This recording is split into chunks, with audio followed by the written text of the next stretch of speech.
I warmly welcome you all to this evening's lecture cum demonstration, Spirituality in Bharatha Natyam, under the title of Darshan by Dr. Subhashini Padmanabhan. May I request you all to rise for the national anthems of both Sri Lanka and India.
Thank you. Please be seated.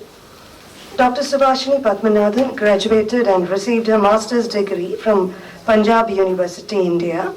She learnt Bharatha Natyam under the great Bharatha Natyam maestro Padma Shri Vallabur Ramaya Pillai and completed a diploma from Vallabur Classical Bharatanatyam Center, Mylapore, Chennai.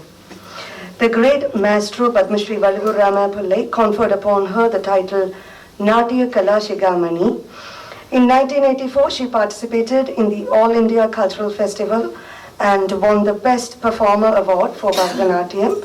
She has also completed a diploma course in Bharatanatyam and Master of Fine Arts in Bharatanatyam at Bharathidasan University, Tiruchirappalli.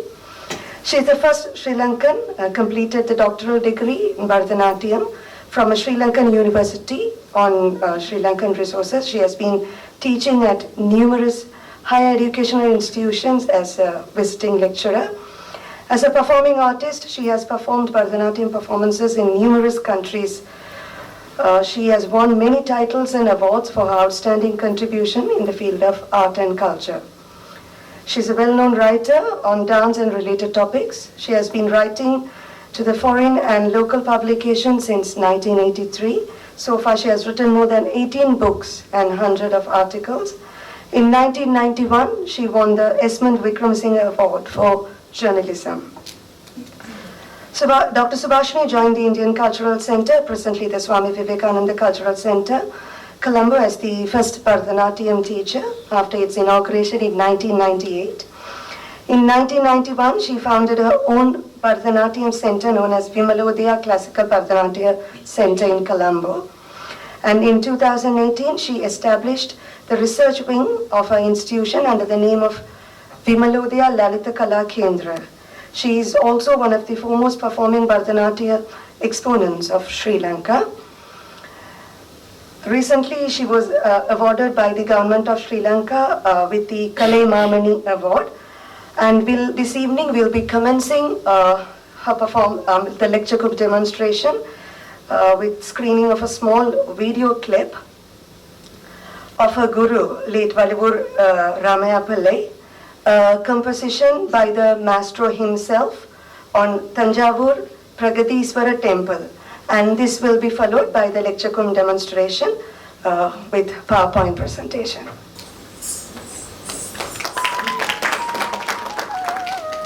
A great privilege to talk in front of you.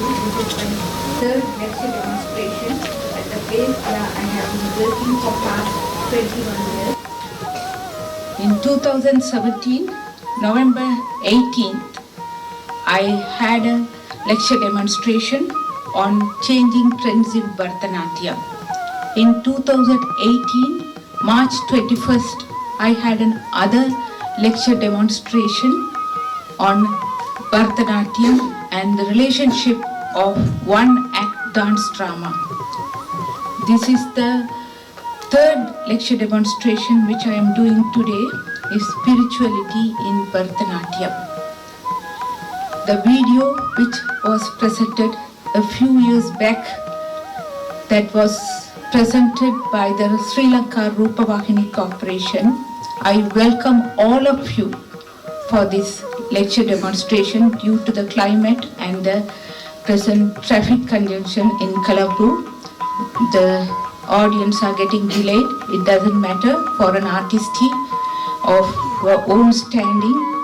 For me, even number of audience are not matter for me, because I started my dancing career at the age of 2.5 years, and I traveled and faced number of challenges in my dance career, as well as I am one of my generation, of course, had faced the Sri Lankan civil war. Due to my prime time of my career, I faced a lot of challenges. Anyhow, I tried my best and stick to this art, and today the spirituality of Bharatanatyam, because I wanted this topic because of the present generation. The trend of fusion dances are penetrating in the classical dance form. For me, among the 8 classical dance forms of India, this particular classical dance form is very much and deeply enrooted in Hinduism.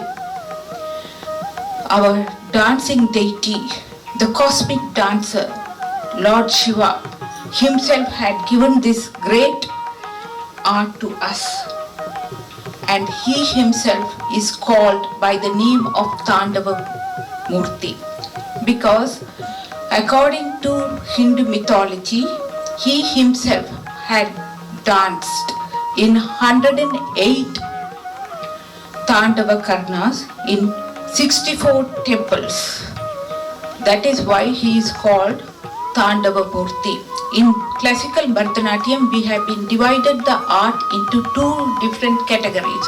One is Tandava, that is the static form of art, and other one is the Lasya, which we have in the category the expressions as well as so much of bhavas, rasas, all sort of finities are in the concept of Lasya. So it is today I am speaking to you in front of you how this art form has originated. For us, it originated from the cosmic dancer Lord Shiva, who is commonly known as Lord Nadaraja, because Nat means dance, Raja means that the Nadaraja in the sense the king of dance. But it is commonly known as that. But the Tandava Murti, it is the pose is called Ananda Tandava. Among the 108 Tandavas, I went to different, when I was about a 14 years old child. I asked my father, I was the same interest what I had it in the art of dance, the same interest I also had the interest in the sculpture.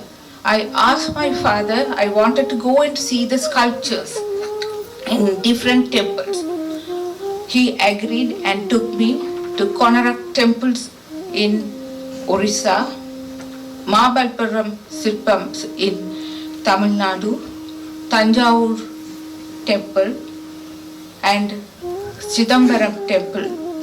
All these places he took me and showed me the beautiful, excellent Dravidian sculptures which actually impressed my life.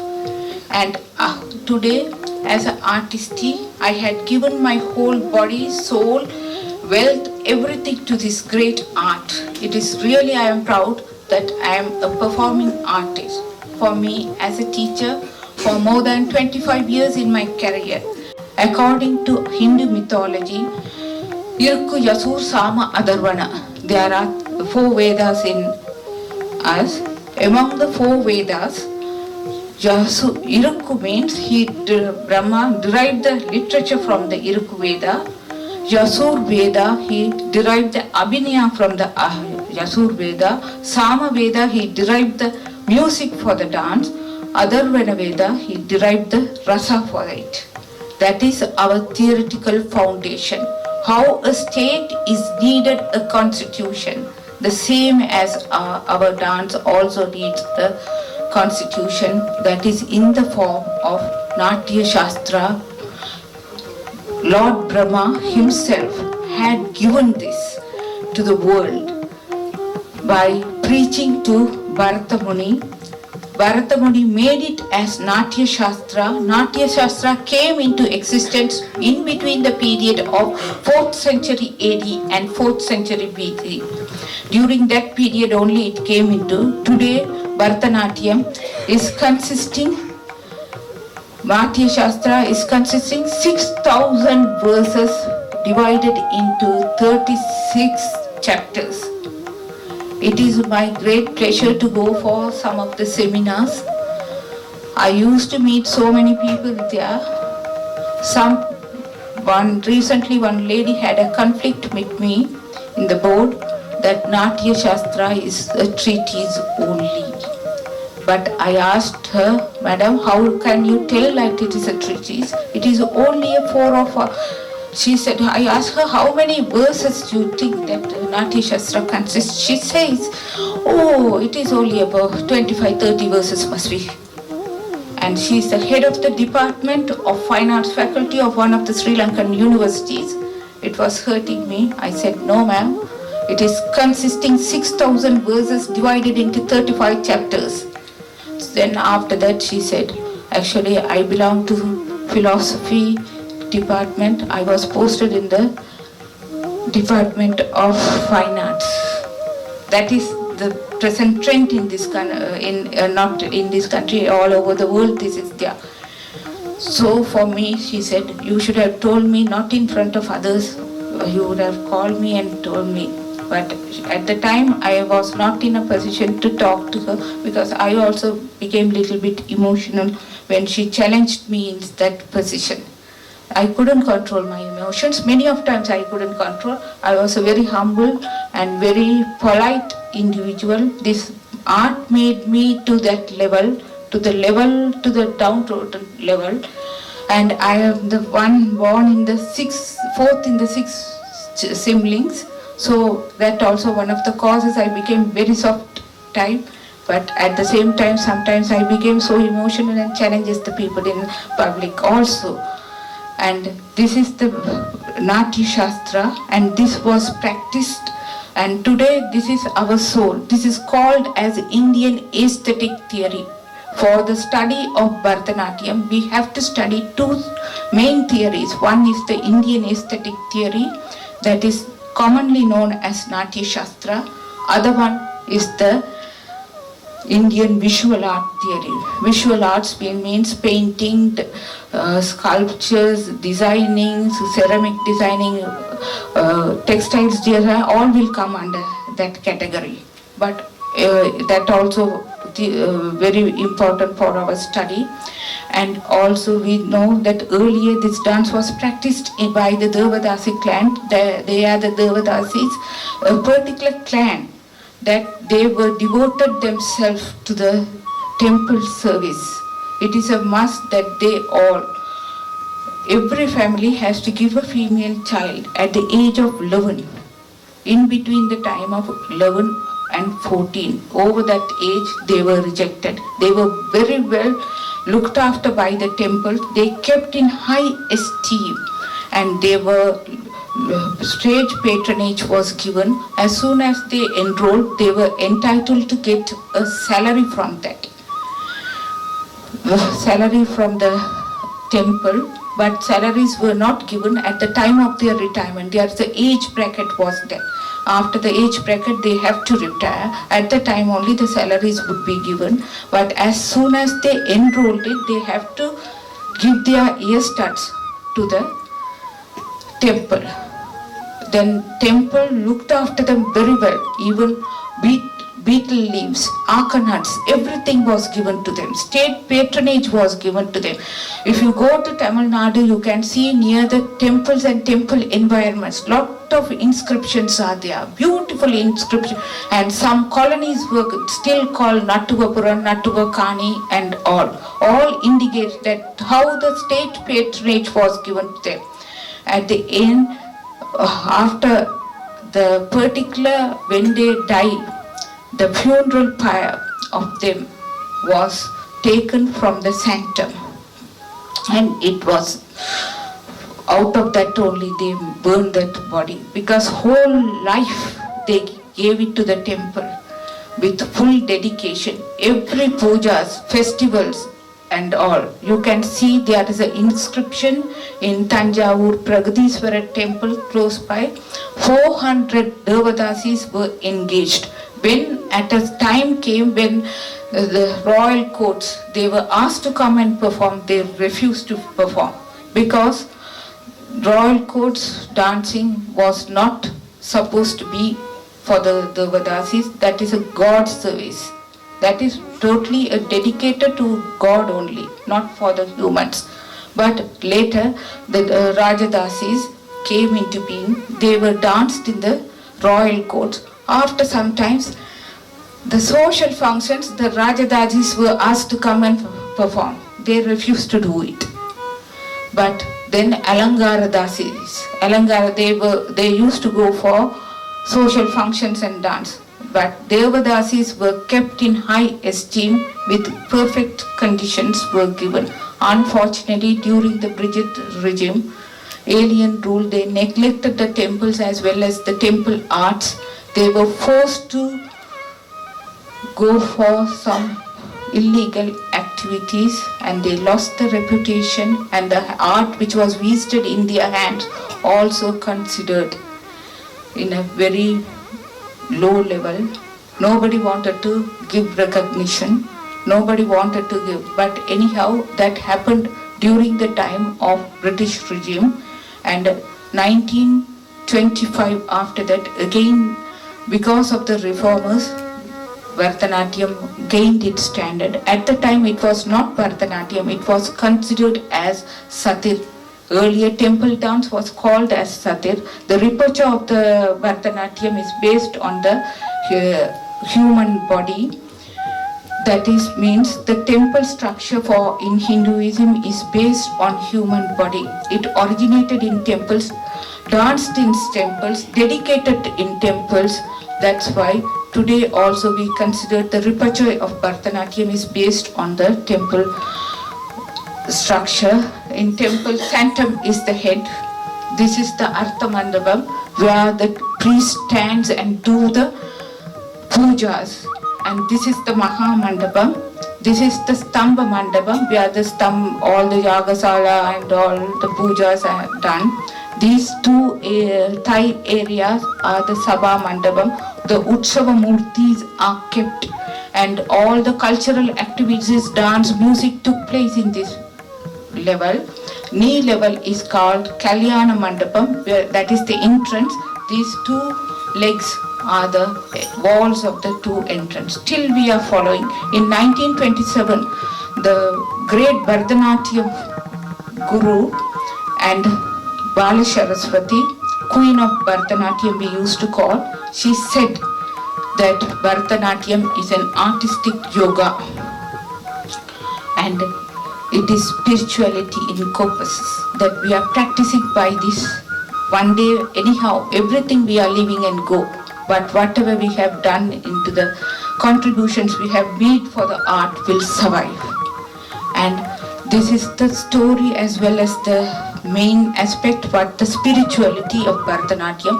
This Tandava Murti, Lord Ananda Tandava Murti is our, which adorning all the stages. It shows that it originated from temple and moved to the theatre today. But for a respect today, we are showing this as an ornamental piece, but most of those people who are keeping, they are decorating and giving lot of publicity for that, but they don't know what is, for what purpose they are doing it. In the head, the Dataras, the Lord is keeping the moon, the river Ganga is falling from that, and this Udaki is at the right side, left side is the this one, the fireball, and he is pressing the leg down, that is the earth. These all 5 elements are connected to 5 important Sivan temples of Tamil Nadu. That is, the fire is connected to Tiruvannamalai, wind is connected to Kailashi, and the water is connected to Tiruvanika temple, earth is connected to Kanjipuram temple. All these are connected different temples. Still the spirituality is always in this temple. It is not an ornamental piece. It is there is a particular philosophy behind it, but unfortunately in the end of 20th century as well as in the 21st century, so fusion dances are into this form and they attract the people. We can attract millions of people by doing the fusion dance, but it is as a dancer and the dance teacher, for it is the purity and pristine purity of the art should have to be maintained and have to be handed over to the next generation without any destructions. It is my aim. Now I will switch on to the dance. The first dance I will do Appanni Ammini. It is a Tiruthandakam. In that I ask Lord that everything in the world is you, nothing else. That means father is you, mother is you, aunt is you, uncle is you, and beautiful women in the world also you. All the audience, everything, all the whole world is there, all the place where we are living, everything is there. It was a composition by Saint Upper.